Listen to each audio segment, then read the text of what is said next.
ओम शांति। आज 6 अप्रैल 2022 के साकार मधुर महावाक्य हैं। आज बाबा हम सबको तैयार कर रहे हैं अंतिम दृश्य का सामना करने के लिए।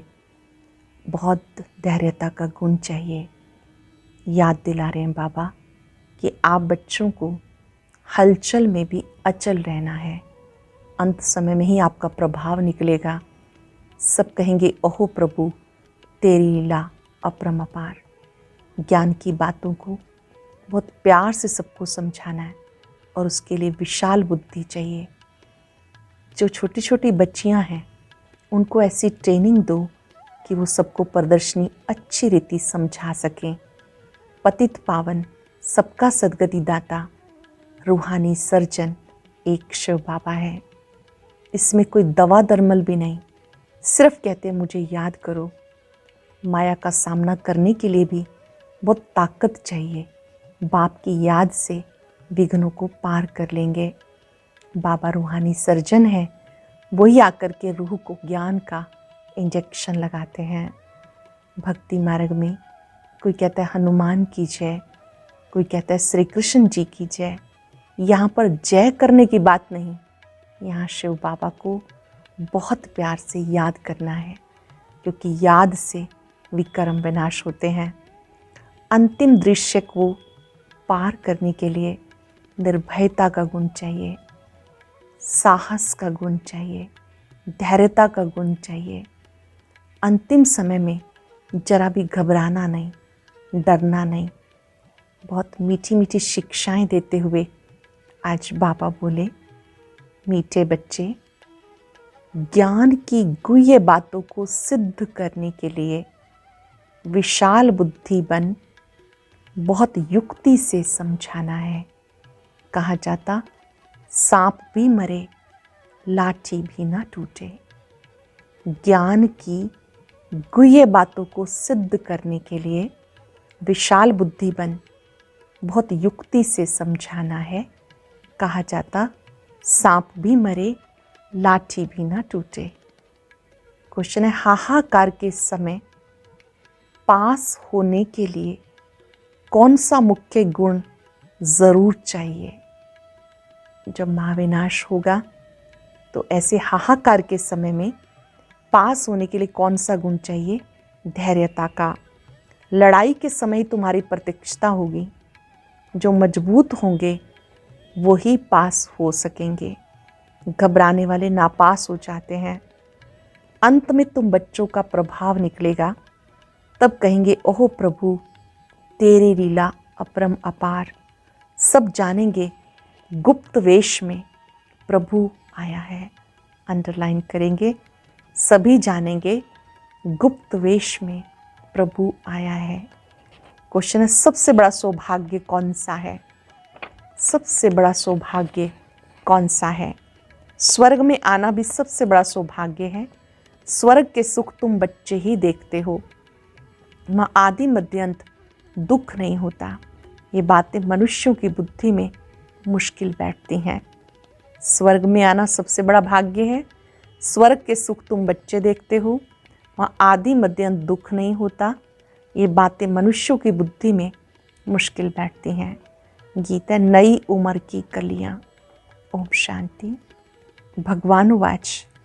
आगे श्री कृष्ण भगवानुवाच कहते थे, अब तुम बच्चों को निश्चय हुआ। श्री कृष्ण भगवानुवाच नहीं। श्री कृष्ण तो त्रिकालदर्शी अर्थात स्वदर्शन चक्रधारी नहीं है। अब अगर ये कोई नया भगत सुने तो वो बिगड़ पड़ेंगे, कहेंगे तुम इनकी श्रद्धा क्यों कम करते हो, जबकि इनको निश्चय श्री कृष्ण में है कि वह स्वदर्शन चक्रधारी है। स्वदर्शन चक्र हमेशा विष्णु को या श्री कृष्ण को देते हैं। दुनिया को ये मालूम नहीं कि श्री कृष्ण और विष्णु का क्या संबंध है। श्री कृष्ण और विष्णु जी का क्या संबंध है वो नहीं जानते। न जानने के कारण सिर्फ विष्णु को व श्री कृष्ण को स्वदर्शन चक्रधारी कह देते हैं। स्वदर्शन चक्र के अर्थ का किसी को भी पता नहीं है। सिर्फ चक्र दे दिया मारने के लिए, उसे एक हिंसक हथियार बना दिया। वास्तव में उनके पास न हिंसक चक्र है न अहिंसक। ज्ञान भी राधे कृष्ण व विष्णु के पास नहीं है। कौन सा ज्ञान? ये सृष्टि चक्र के फिरने का ज्ञान। ये सिर्फ तुम्हारे में है। जो ब्राह्मण बने हैं वो इस सृष्टि के आदि मध्य अंत के ज्ञान को जानते हैं। अब ये बड़ी गुह्य बातें हैं। ये सब बातें युक्ति से कैसे समझाई जाएं जो समझ भी जाएं और प्रीत भी कायम रहे। सीधा समझाने से बिगड़ेंगे, कहेंगे आप देवताओं की निंदा करते हो, क्योंकि ये सब हैं एक समान सिवाय तुम ब्राह्मणों के। तुम कितनी छोटी छोटी बच्चियां हो। बाबा कहते छोटी छोटी बच्चियों को ऐसा होशियार करना चाहिए जो प्रदर्शनी में समझाने के लायक बने। जिसमें ज्ञान है वो आप ही ऑफर करते हैं, हम प्रदर्शनी समझा सकते हैं। जिनमें ज्ञान है वो खुद को खुद ऑफर करते हैं, हम प्रदर्शनी समझा सकते हैं। ब्राह्मणियों की बड़ी विशाल बुद्धि चाहिए। प्रदर्शनी में समझाने के लिए सर्विसेबल को ही भेजना चाहिए। सिर्फ देखने का शौक नहीं, पहले पहले निश्चय चाहिए गीता का भगवान निराकार परम पिता परमात्मा शिव है। श्री कृष्ण को भगवान नहीं कहा जाता, इसलिए गीता भी रॉन्ग है। ये बिल्कुल नई बात हो गई नई दुनिया में। नई दुनिया में सब कहते हैं, नई दुनिया सतयुगी दुनिया को कहा जाता है। यहाँ समझाया जाता है कि जो मोर मुकुटधारी है, डबल सिरताज, सूर्यवंशी, चंद्रवंशी, वैश्यवंशी, शूद्रवंशी, कोई भी गीता की नॉलेज को नहीं जानते हैं। सतयुग वाले नहीं जानते हैं। गीता ज्ञान की आवश्यकता कलयुग के अंत में पड़ती है, जब निराकार परमात्मा ब्रह्मातन से ज्ञान देते हैं। वह नॉलेज भगवान ने ही सुनाकर भारत को स्वर्ग बनाया। तो दुनिया में सच्चा गीता ज्ञान कहाँ से आया? ये सब भक्ति की लाइन में आ जाते। वेद शास्त्र पढ़ते पढ़ते नतीजा क्या हुआ? नीचे गिरते आए, कलाएं कम होती गई। भले कितनी भी घोर तपस्या करें, सिर काट कर रखें, कुछ भी फायदा हो ना सके। हर एक मनुष्य मात्र को तमो प्रधान जरूर बनना है। उसमें भी खास भारतवासी देवी देवता धर्म वाले ही सबसे नीचे गिरे हुए हैं। पहले सबसे पहले सतो प्रधान थे और अब तमो प्रधान बन गए। जो बिल्कुल ऊंच पैराडाइज के मालिक थे वो अब नर्क के मालिक बन गए। तुम बच्चों की बुद्धि में रहना चाहिए, शरीर पुरानी जुत्ती है जिससे हम पढ़ रहे हैं। देवी देवता धर्म वालों की सबसे जास्ती पुरानी जुत्ती है। भारत शिवालय था, देवी देवताओं का राज्य था, हीरे जवाहरात के महल थे। अब तो वैशाल्य में असुर विकारियों का राज्य है। ड्रामानुसार इसको वैशाल्य से शिवालय बनना ही है। बाबा समझाते सबसे जास्ती भारतवासी गिरे। आधा कल्प तुम सभी सतयुग त्रेता में निर्विकारी थे, द्वापर से विकारी बने। अजामिल जैसी पाप आत्मा भी भारत में ही थे। सबसे बड़ा पाप है विकार में जाना। देवताएं जो संपूर्ण निर्विकारी थे वो विकारी बन गए, गोरे से सांवरे बने हैं। सबसे ऊंच सबसे नीच बन गए। जो देवकुल की आत्माएं थी जन्म पुनर्जन्म लेते पतित बन गई। बाबा कहते जब संपूर्ण तमो प्रधान बन जाते तब उनको मैं आके संपूर्ण सतो प्रधान बनाता हूँ। अभी तो किसी को भी संपूर्ण निर्विकारी नहीं कह सकते, बहुत फर्क है। भले करके ये जन्म कुछ अच्छा है, आगे का जन्म तो अजामिल जैसा होना चाहिए। बाबा कहते मैं पतित दुनिया और पतित शरीर में प्रवेश करता हूँ। पतित दुनिया में आता हूँ, पतित शरीर में आता हूँ, जो पूरे 84 जन्म भोग तमो प्रधान बने। भले इस समय अच्छे घर में जन्म है, क्योंकि फिर भी बाबा का रथ बनना है। ये ड्रामा भी कायदे सिर बना हुआ है, इसलिए साधारण रथ को पकड़ा है। ये समझने की बातें हैं। ब्रह्मातन साधारण रथ है जिसमें शिव बाबा आते हैं। तुम बच्चों को सेवा का बहुत शौक होना चाहिए। बाबा को देखो कितना शौक है। बाबा तो पतित पावन है, सबका अविनाशी सर्जन है। पतित पावन है, अविनाशी सर्जन है। तुम्हें कितनी अच्छी दवाई देते हैं। कहते हैं मुझे याद करो, तुम कभी रोगी नहीं बनेंगे। दवाई संभाल के रखनी है, यूज़ करनी है, अनुभव करना है कि याद से हम निरोगी बन जाते हैं। तुम्हें कोई दवा दरमल नहीं करनी पड़ेगी। ये श्रीमत है, ना कि कोई गुरु का मंत्र आदि।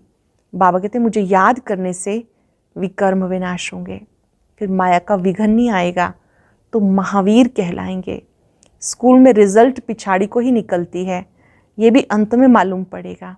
जब लड़ाई शुरू होती तब तुम्हारी भी प्रत्यक्षता होती है। देखेंगे तुम कितने निडर निर्भय बने हो, देखेंगे आप कितने निडर निर्भय बने हो। बाप भी निर्भय है ना, कितना भी हाहाकार मच जाए, धैर्यता से समझाना है कि हमें तो जाना ही है, चलो हम चलें अपनी मंजिल माउंट आबू, बाबा के पास। घबराना नहीं, घबराने में भी नापास हो जाते हैं। इतना मजबूत बनना है। पहले पहले आफतें आएंगी, फैमिन की, अकाल पड़ेगा, बाहर से अनाज आ नहीं सकेगा, मारा मारी हो जाएगी। उस समय कितना निडर बनना होगा। लड़ाई में कितने पहलवान होते हैं, कहते मरना और मारना है, जान का भी डर नहीं। भले उनको ये भी ज्ञान नहीं कि शरीर छोड़ दूसरा लेंगे, उनको तो सर्विस करनी है। वो लोग सिखाते हैं, बोलो गुरु नानक की जय, हनुमान जी की जय, श्री कृष्ण जी की जय। तुम्हारी शिक्षा है शिव बाबा को याद करो। यहाँ हम ये नहीं कहते कि शिव बाबा की जय, यहाँ क्या शिक्षा है? शिव बाबा को याद करो, उनके स्वरूप पर एकाग्र हो जाओ। वह नौकरी तो करनी ही है अथवा देश सेवा तो करनी है। जैसे तुम शिव बाबा को याद करते हो, इस प्रकार कोई भी याद नहीं करते। जैसे आप करते हो, उसके गुणों को याद करते हो, कर्तव्य को याद करते हो, उपकार को याद करते हो, ऐसे और कोई नहीं करते। शिव के भगत तो ढेर हैं, ज़्यादातर क्या कहेंगे? ओम नमः शिवाय, शिव को नमस्कार करता हूँ। जैसे आप करते हो ऐसे और कोई नहीं करते, परंतु तुम्हें डायरेक्शन मिलते हैं। शिव बाबा को याद करो, वापस जाना है, फिर स्वर्ग में आना है। अब सूर्यवंशी चंद्रवंशी दोनों ही राज्य स्थापन हो रहे हैं, ये ज्ञान सबको मिलेगा। जो प्रजा बनने लायक होगा वह उतना ही समझेगा। अंत में तुम्हारा बहुत प्रभाव निकलेगा, तब कहेंगे ओहो प्रभु तेरी लीला अपरंपार। जानेंगे प्रभु गुप्त वेश में आया है। कोई कहे परमात्मा का व आत्मा का साक्षात्कार हो, परंतु साक्षात्कार से कोई फायदा नहीं। समझो सिर्फ लाइट चिंगारी देखी, परंतु समझेंगे कुछ भी नहीं कि ये कौन है, किसकी आत्मा है या परमात्मा है। देवताओं के साक्षात्कार में फिर भी कुछ भवका होता है, खुशी होती है। यहाँ तो ये भी नहीं जानते कि परमात्मा का रूप क्या है। अगर कोई श्री कृष्ण जी को देखे, श्री राम जी को देखे तो उस स्वरूप में फिर भी भवका है। कोई ज्योति स्वरूप को देखे तो उसमें इतना भवका नहीं। जितना पिछाड़ी होती जाएगी, बाबा बुद्धि का ताला खोलता जाएगा। स्वर्ग में आना ये भी सौभाग्य है। स्वर्ग के सुख और कोई देख ना सके। स्वर्ग में यथा राजा तथा प्रजा रहते हैं। अब न्यू दिल्ली नाम रखा है, परंतु न्यू भारत कब था? ये तो पुराना भारत है। नए भारत में सिर्फ देवता धर्म था, बिल्कुल थोड़े थे, अब तो बहुत है। कितना रात दिन का फर्क है। अखबार में भी समझा सकते हैं। तुम न्यू दिल्ली न्यू भारत कहते हो, परंतु नव भारत न्यू दिल्ली तो नई दुनिया में होगी, वह तो पैराडाइज होगा। सो तुम कैसे बना सकते हो पैराडाइज? फिर से कैसे बना सकते हो? यहाँ तो अनेक धर्म हैं, वहाँ एक ही धर्म है। ये सारी समझने की बातें हैं। हम सब मूल वतन से आए हैं। हम सब आत्माएं ज्योति बिंदु स्टार हैं। जैसे स्टार आकाश में खड़े हैं, कोई गिरते भी नहीं, ऐसे हम आत्माएं ब्रह्मांड में रहती हैं। बच्चों को मालूम पड़ा निर्वाण धाम में आत्मा बोल ना सके क्योंकि शरीर नहीं है। तुम कह सकते हो हम आत्माएं परम धाम की रहने वाली हैं। परम धाम में सब ज्योति बिंदु आत्माएं हैं, शरीर नहीं है, तो कैसे बोल सकती है आत्मा? ये नई बात है। शास्त्रों में लिख दिया आत्मा बुदबुदा है, सागर में समा जाती है। तुम अब जानते हो कि पतित पावन बाप सबको लेने के लिए आए हैं।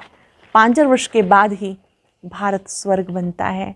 ये ज्ञान किसी की बुद्धि में नहीं है, बाबा आके समझाते हैं। हम ही राज्य लेते हैं, हम ही राज्य गवाते हैं। No and. ड्रामा से कोई छूट नहीं सकता। कितनी सहज बात है, परंतु किसी की बुद्धि में ठहरती नहीं। अभी आत्मा को अपने 84 के चक्र का मालूम पड़ा है, जिससे चक्रवर्ती महाराजा महारानी बनते हैं। सब खत्म होने वाला है, विनाश सामने खड़ा है। फिर क्यों लोभ जास्ती करें धन इकट्ठा करने का? विनाश सामने खड़ा है, फिर क्यों लोभ करें धन इकट्ठा करने का? सर्विसेबल बच्चा है तो उसकी यज्ञ से पालना होती है। सर्विस नहीं करते तो ऊंच पद भी नहीं मिलेगा। बाबा से पूछ सकते हो, हम इतनी सर्विस करते हैं जो ऊंच पद पाएं? क्या हम इतनी सेवा करते हैं जो हम ऊंच पद पाएं? बाबा कह देते, आसार ऐसे दिखाई देते हैं जो तुम प्रजा में चले जाएंगे। यहाँ भी मालूम पड़ जाता। छोटे छोटे बच्चों को भी सिखाकर बहुत होशियार बनाना चाहिए, जो प्रदर्शनी में सेवा करके शो करें। छोटे छोटे बच्चे समझाएंगे, दूसरों पर भी अच्छा प्रभाव पड़ेगा। उनको भी तैयार करना चाहिए कि वो औरों को चित्रों के द्वारा ज्ञान दे सकें, प्रदर्शनी समझा सकें। अच्छा, मीठे मीठे सिक्के लदे बच्चों प्रति माता पिता बाप दादा का याद प्यार गुड मॉर्निंग। रूहानी बाप की रूहानी बच्चों को नमस्ते। रूहानी बच्चों की रूहानी बाप दादा को नमस्ते, गुड मॉर्निंग। शुक्रिया बाबा, शुक्रिया। धारणा के लिए सार। पहली पॉइंट, बाप समान निर्भय निडर बनना है। बाबा जैसा निर्भय निडर बनना है। धैर्यता से काम लेना है, घबराना नहीं है। विनाश सामने है, इसलिए जास्ती धन इकट्ठा करने का लोभ नहीं करना। ऊंच पद के लिए ईश्वरीय सेवा कर कमाई जमा करनी है। ऊंच पद के लिए ईश्वरीय सेवा कर कमाई जमा करनी है। वरदान है, सर्व खजाने जमा कर रूहानी फकुर में रहने वाले बेफिक्र बादशाह भव। सर्व खजाने जमा कर रूहानी फकुर में रहने वाले बेफिक्र बादशाह भव। बाप दादा द्वारा सब बच्चों को अखुट खजाने मिले हैं।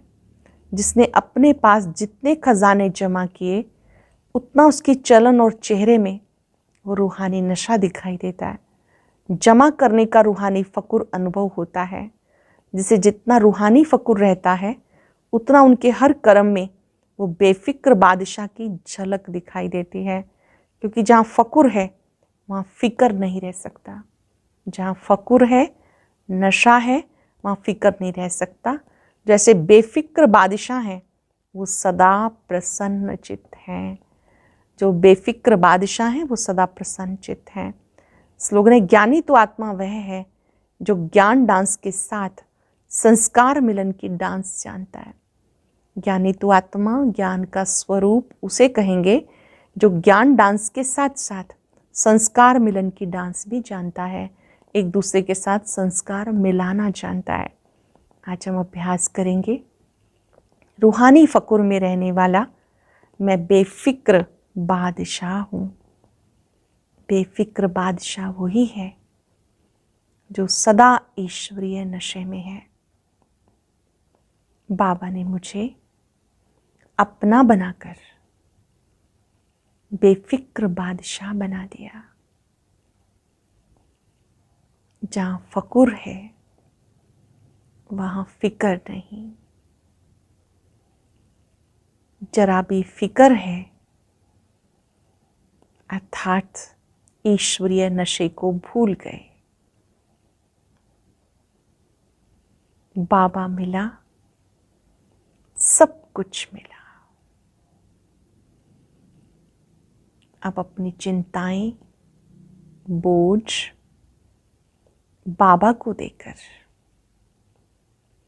मैं सदा निश्चिंत हूँ, बेफिक्र हूँ।